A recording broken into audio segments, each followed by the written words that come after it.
I'm Bobby Brar. I'm an elder at the Bridge Church.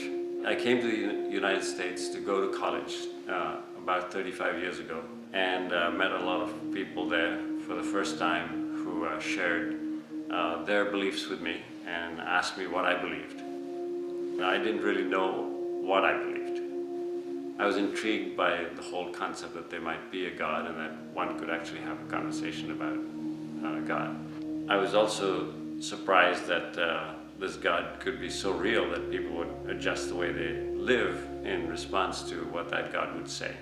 Especially since I was born into a different religion. I was a Sikh growing up, and Christianity was not necessarily a very positive concept in India, just because we had been ruled by the British for so long. Some of my best friends were all Christians. There's something about them that was very attractive to me. They all loved me very much. They all cared about me.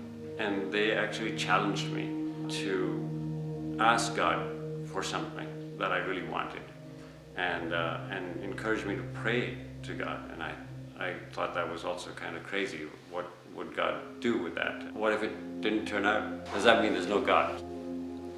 They believed so strongly and deeply that God would do something, that it started that process that in my mind, that maybe God is not just something that this person believes in. Maybe there is a real God out there who can answer prayer. And it got my attention. In India, converting one's religion is turning your back on your family. And my family is everything to me. And so a friend of mine says, look, you don't have to be afraid, because Jesus will take care of that for you. And it was the first time I realized that I would put my trust in somebody. And that's what it really meant, to trust him with all your fears and lay them at his feet. Getting emotional. At one point I said to God, I said, okay, if you're real, I'm willing to give you everything for 3 months. And I'm going to look back at my life after 3 months, and if you've changed me, then great, we're just going to keep going. And I said, I'm going to give you everything because I don't want to play a game. So I gave my heart to Jesus. I said, okay, Lord, you're the Lord of my life, and I'm a sinner. I've sinned. Forgive me. I accept your death on the cross as payment for my sins. And then I remember looking back on my life 3 months later, and it was dramatically different. I felt like my life actually had a direction, a purpose, a meaning.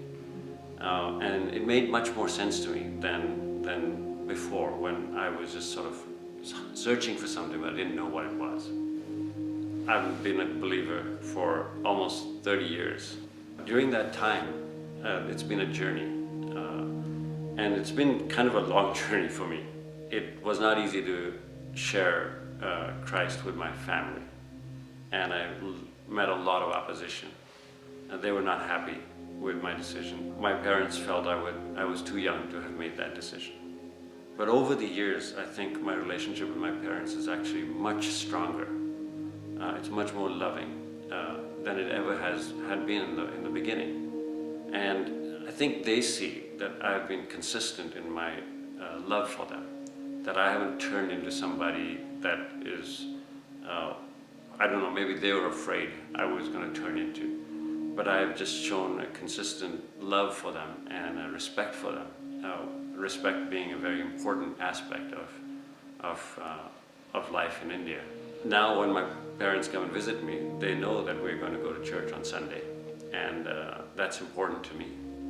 And they accept it. In fact, there have been times when I've had the opportunity to lead a devotion or read verses from the Bible or engage in a discussion about who God is with my parents. In a lot of ways, I have a wonderful life, a blessed life. But none of that's really that important to me as my understanding of who I am in relationship to God. That's the most important thing. Jesus died on the cross for my sins, and I am in a right relationship with God, and I'm reconciled to him, and that I'm his son. That's the most important thing. And I'm excited about being used by him in any way I can be to reach other people, to show them that they too can be reconciled to God.